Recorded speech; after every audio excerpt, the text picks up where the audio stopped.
Hey friends, welcome. Today's podcast with our special guest may be one of his last interviews. He writes, quote, "At the outset, it's important to recognize that what we today call diversity, equity, and inclusion has always been a social engineering campaign of the gay movement in which radical minorities are merely useful pawns, establishing homosexuality as culturally equivalent to race in the civil rights movement.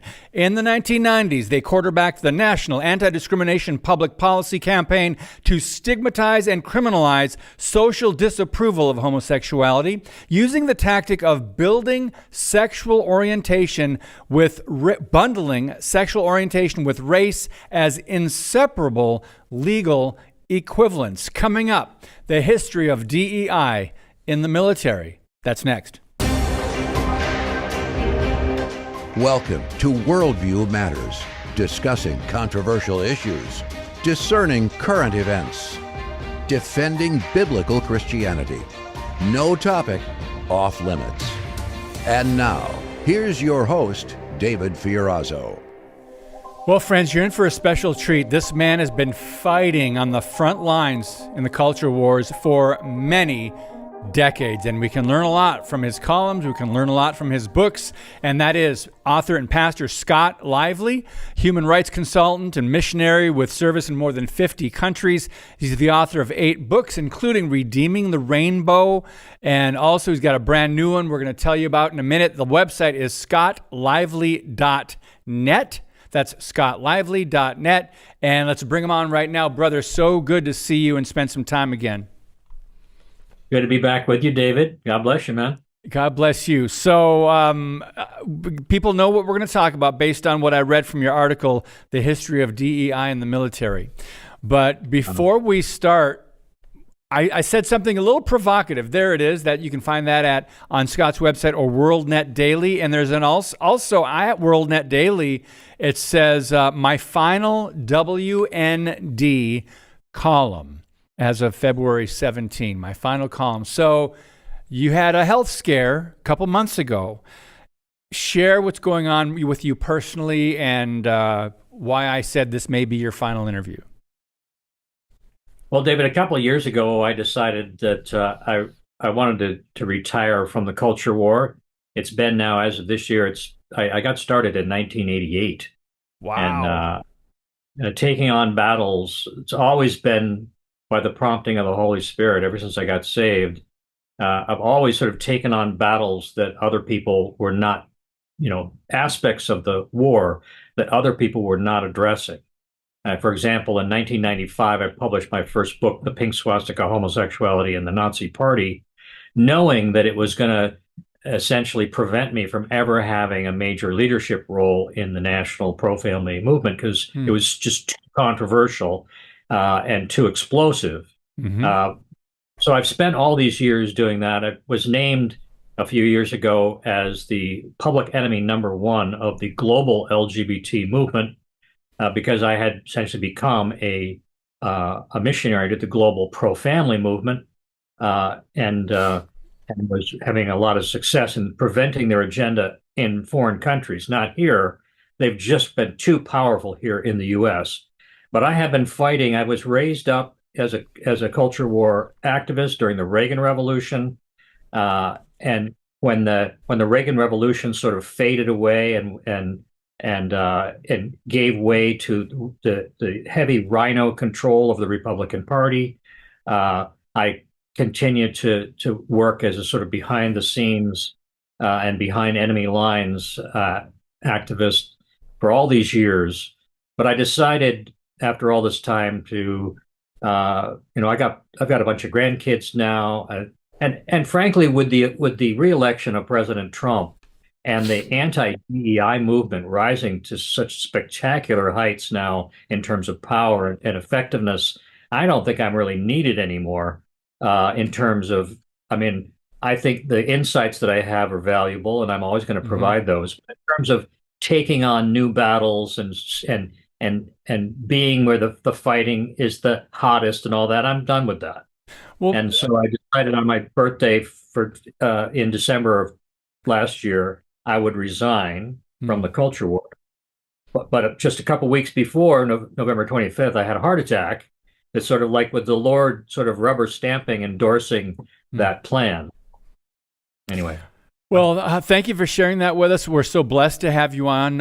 If this is the last time, again, and now, Jeff, bring up our previous podcast with Scott, Confessions of a Hate Criminal. You guys can go to worldviewmatters.tv. That's worldviewmatters.tv. And in the search at the upper right, just put in Scott Lively to watch that one, or just listen to that one if you're just doing audio, because that shares a lot more of his background in the battle that you've been fighting, brother. I Googled your name earlier just for grins, and one of the first links that came up was the Southern Poverty Law Center. You're on their hate list, right? And so this, by the way, the mantle or the baton is being passed. There's a lot of great people doing some really good work.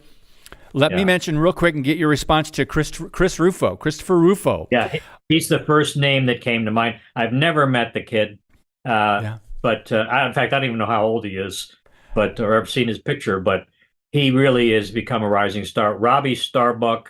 Yep. I applauded him in a column I did a couple of months ago. It's just the whole MAGA movement has decided to take this on. Finally, conservatives recognize the centrality of the LGBT agenda to the entire leftist juggernaut, right? It's always been the point of the spear, going all the way back before anybody was talking about left versus right. The LGBTs were planning and strategizing and building incrementally, going all the way back to the 1920s. Wow. And I've been involved, like I said, since the Reagan Revolution. I've seen the culture war from the front lines and multiple dimensions of it all along. It was a single issue focus for me for a very long time, until I ran for governor of Massachusetts in 2014, 2018, and broadened to become a sort of full spectrum conservative at that point.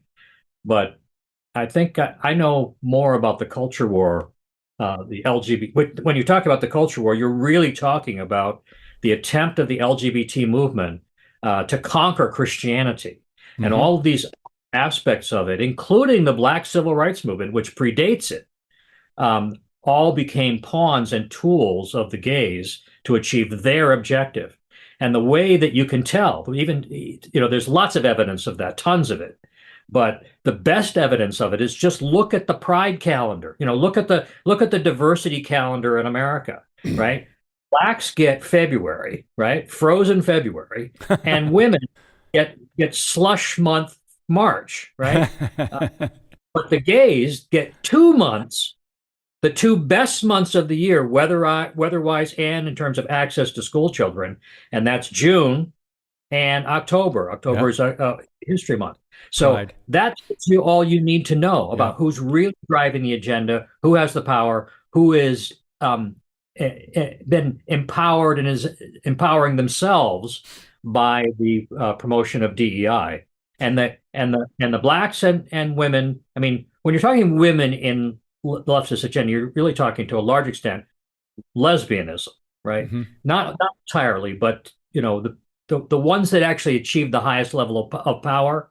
Governors and attorney generals and all that, all across America, that sort of representing women's rights, are actually representing lesbian rights or lesbian favoritism, and that's just the reality of America today. And it's always been that, and all these other constituencies have just been bundled together in order to help them get through the challenges of public disapproval. So anyway. Okay, Scott, I want to encourage our viewers and our listeners, who've got people on all kinds of platforms, praise God, to pray for Scott Lively and his family. And I also want you guys to pray for people like Chris Rufo and others who are taking up this baton and this mantle. I follow him on Substack, and he's written some great articles and books, and he put something out in January said, "What the left did to me and my family." And Scott, I know you'll relate to this. You've had death threats. I read that. You've had all kinds of things. But I made a comment underneath that story. It said, "Welcome to the club, brother." Yep. And I pray for endurance for people like him and people that are fighting this fight now. He says that in part, when I lived in Seattle, they put up posters around my neighborhood with my home address, telling insane lies about me and instructing activists to show up at my door. Later, they sent letters to a few hundred of my neighbors, calling me a Nazi and a white supremacist. I had death threats.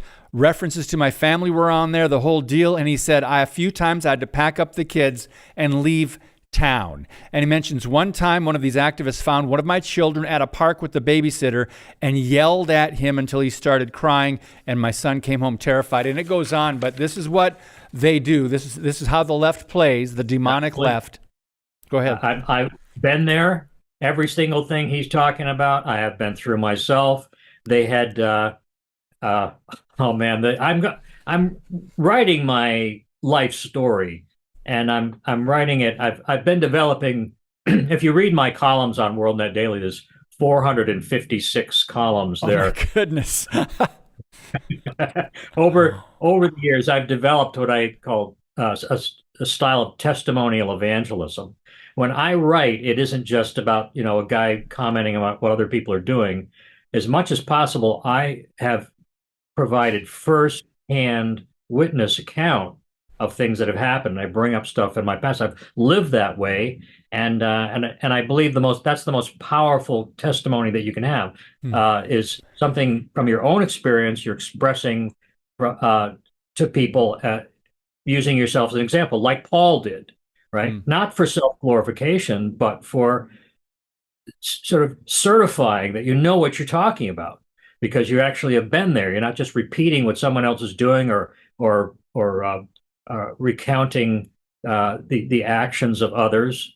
You're actually saying, "Hey, I did this. I saw this. This is what happened," and I pursued it. So now, in retirement, I'm writing my life story, and I'm writing it, doing it with this testimony evangelism style, as sort of like it's like a string of beads, right? In which it's like a timeline of my life, and that many of the stories along it are full booklets, or even books in some cases, because of for example, the lawsuit, the Smug versus Lively lawsuit. I spent 6.5 years in U.S. federal court defending against the claim that I was guilty of crimes against humanity for preaching against homosexuality in Uganda, and almost, and I ran for governor. This is another of the beads is the experience of actually being a nobody, in fact, a social pariah in Massachusetts,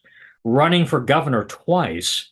The first time to break out of the Saul Alinsky box that they had me in, to poison the jury pool against me. Right, that was the idea, that the only way that I could overcome what they were doing, which I would have ended up. I mean, it wasn't a criminal case, so I wouldn't have been in jail, but I would have been completely wiped out. And so I ran for governor in 2014 in order to do something bigger than the LGBTs could control in terms of media coverage, and it worked. And it broke out of that box. But so these are all different sort of beads on the string of firsthand experience, talking about the history of the culture war. So from the Reagan Revolution to the Trump insurgency, right, or counter-revolution is really what it is. Yeah, I've been there in every single step of the way, often in the most important of the battles. So I personally picketed outside the Supreme Court when they were doing the Obergefell case. I was my law firm, when I ran my law firm in Southern California, my law partner and I were the only law firm in the nation to ask the Supreme Court not to take the Lawrence versus Texas case, which is the one that overturned the sodomy laws and provided the springboard to gay marriage, which happened, the first one, in Massachusetts under Romney. Yeah. Right. All these things, I was there. I saw them all. And so I'm writing. I mean, I guess in that sense, I'm still in the culture war in the sense of, but in terms of being of telling the history, and out of that comes insights and explanations and background that assist those that are on the front lines now, And I hope very much that that those who are fighting the battle will forget that some of us, like myself, Peter LaBarbera, Yeah. Linda Harvey Yep. in Ohio, this Brian Kamiker in Massachusetts as Mass Resistance.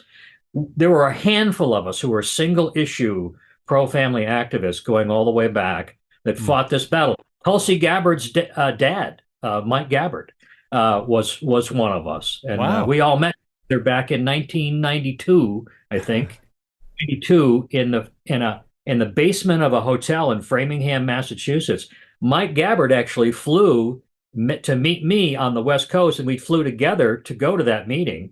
And we wrote what would become sort of the definition of the natural family. All these all these plans, but eventually it just came down to just defining what the natural family actually is, because that's the thing that we really need to preserve and conserve and to bring back to primacy in the Yes. culture. Yes. So anyway, these vignettes, these experiences, I think, are valuable to those like Rufo and others who are taking this on. Don't forget that there are pioneers who went before you on these trails Mm. and took the airwaves before anyone was paying attention. Right? Yep. They Yep. did to me everything they did to Donald Trump. Every single thing they did to Donald Trump, they did to me first when I was in Oregon. Doxing, lawfare. I had four Mhm. lawsuits for over $11 million against me before the Crimes Against Humanity lawsuit years later. Wow. The Wow. bigot poster squads that would kick over the tables when we were collecting petition signatures to try to put things on the ballot, dirty tricks, being sued, the first lawsuit being sued for battery by a lesbian activist who infiltrated our private meeting, and when I put her out physically, gently but firmly, she sued me for battery, Oh, and geez.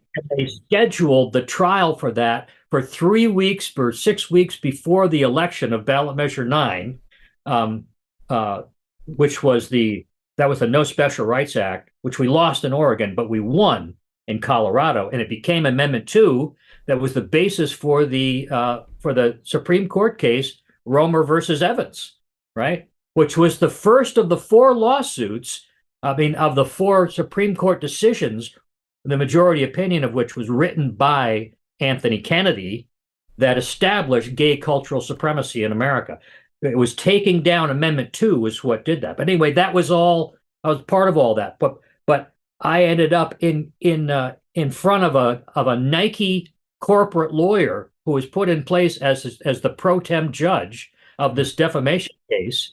And they timed it so that that happened just before the election. And then for the election cycle, they had a television commercial. I mean, of course, I lost it.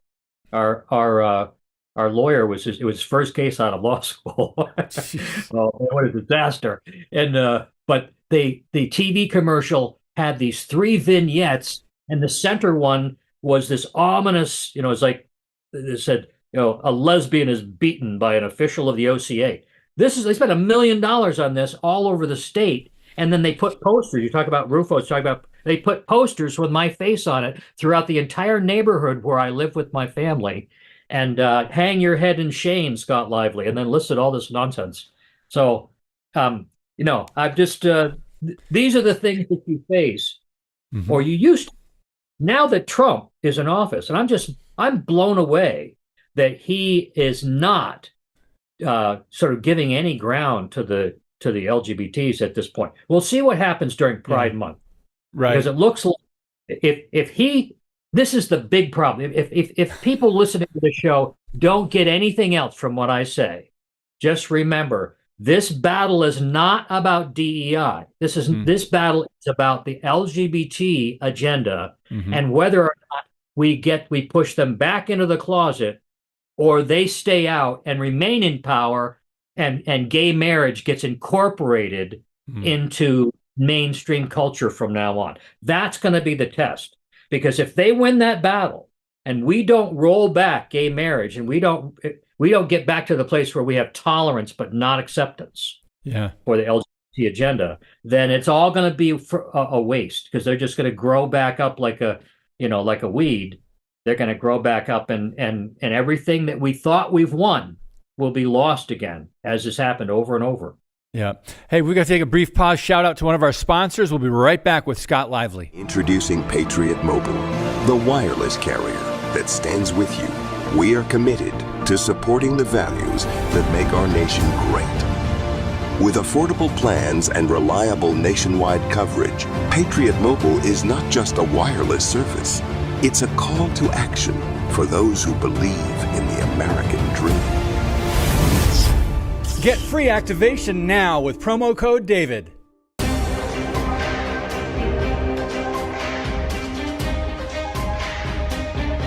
Hey, friends, thanks to you and, of course, God, our episodes have been surging across all the various platforms: Apple, Spotify, Facebook, Rumble, YouTube, our Freedom Project media app. So praise God for the growth of Worldview Matters. Back to Scott Lively. By the way, follow us on YouTube. We have a new YouTube channel, Worldview Matters, David Fiorazzo. Scott, your take real quick on the the Democrat governor of Wisconsin, who recently wants mothers to be called inseminated persons. This was just in the news last week. Inseminated persons. He actually changed the wording of some of the language in one of these bills. Just, we know that they're going to double down. We know that some are not going to just say, maybe we should come back toward the middle a little bit and be moderate. No, they're ideologically driven. There's this spirit of delusion.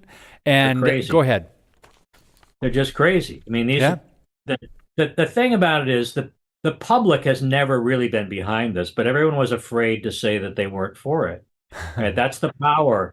That was the power that the left wielded, right? Mm-hmm. When you control the media, you have, the intelligence agencies are driving your narrative and all that. You can basically act with impunity, but you can't do that anymore. Mm-hmm. And once the population realized that Donald Trump was going to win, and they didn't have to hide their true views anymore, all of a sudden people started coming out of the woodwork and pretending like they'd been doing it all along, which is the funny part. But all these people that were just, shaking in their boots, that are all of our allies and our friends, they're now out in the street, and they realize they're looking around. We have the power now. We're not going to put up with this garbage anymore. Yeah. And so these and when it comes to figures like these, and the governor of Maine too, doubling and tripling down on, these people are bought and paid for, right? Mm. They're agents of powers behind them, and they really don't have a real choice. Yeah. If they've got to toe the line, they owe a tremendous amount to the people that cheated them into office, in many cases, and but it's good that it's happening because normal people, the normies are back in charge, and they're not going to put up with this anymore. And the crazier these lefty loons get, the more vocal they are, the more powerful the anti-DEI movement is going to get. And so I think it's a thing. So, Scott, I want to go back to your article real quick and the history of DEI in the military. And in the article, you wrote, we're going to talk about Don't Ask, Don't Tell briefly, because that was signed into law in 1993 and how that affected things in the 90s. But in the article, you wrote about an essay that you did titled Don't Repeal, Don't Ask, Don't Tell, and you sent it to senators. It says there would certainly be a mass exodus of normal men from a homosexualized military. The entire premise of a military system based on voluntary service is that young men will want to serve. But will normal men want to volunteer when they know they will share close quarters with other men for whom they will be objects of sexual interest? It is a recipe for deep and widespread moral and morale problems. Go ahead. We've just got 3 minutes left, Scott, and expound on that. Yeah, that's, I was friends with Ron Ray, who was the JAG attorney that fought the battle over gays in the military, right? Remember, Bill Clinton ran on that theme. I confronted Clinton on a parallel topic about the Boy Scouts and a live simulcast in Portland and Seattle, and forced him into a corner where he had to say he did not support the homosexuals making advances in the Boy Scouts. There was a great Rush Limbaugh covered that the next day. But gays in the military was his baby. He was being funded by the big money gays in order to do that. And then as soon as he got into office, he tried it. It crashed and burned, but he pushed for it anyway. He put it through an executive order granting homosexuals top secret security clearance. That's when they took over the intelligence agencies. It was all Clinton that did that. And then, so the battle was fought about gays in the military, and the military won. The conservatives in the military won. But then the bureaucrats decided to capitulate anyway, and they brought in Don't Ask, Don't Tell as a compromise position, which was really just a stepping stone, waiting until the populace had been further propagandized enough that they would be willing to accept open homosexuality, which then happened under Obama.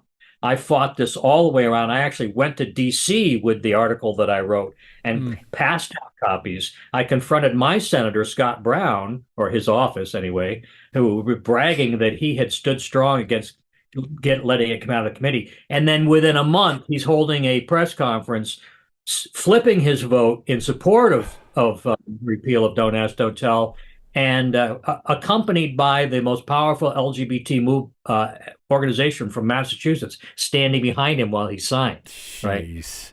Right? This I've seen all this along, and just as I predicted, the recruitment had crashed totally until Trump got in and put Pete Hegseth in that place, and everything's turned around in the space of days, really, weeks. So very briefly, friends, go to WND.com, type in Scott Lively, and that's where you can look up the history of DEI in the military. There was so much else I wanted to talk to you about. I know your thoughts on Pete Hegseth. I was going to get to those, but we've got less than a minute. I just want to mention your brand new book, Scott. Tell us about that in the scottlively.store called Nazi Germany's Dirtiest Secrets. In 30 seconds, please. Well, this was going to have been the 6th edition of the Pink Swastika, but I did it as a solo book. It's 620 pages of documentation on the homosexual roots of the Nazi Party. There would never have been a Nazi Party if it hadn't been for the German gay subculture. And then they jumped the ocean, came to the United States, and then they did the same thing over here. And that's this book, more about Americans understanding the roots of what happened here than it is about Germany. Okay, scottlively.net. Brother, I appreciate your voice and your work and your tireless efforts through all these years. God bless you, sir, and thank you for all you do. Friends, God bless you, and thank you so much for sharing the podcast. And as always, keep speaking the truth about things that matter.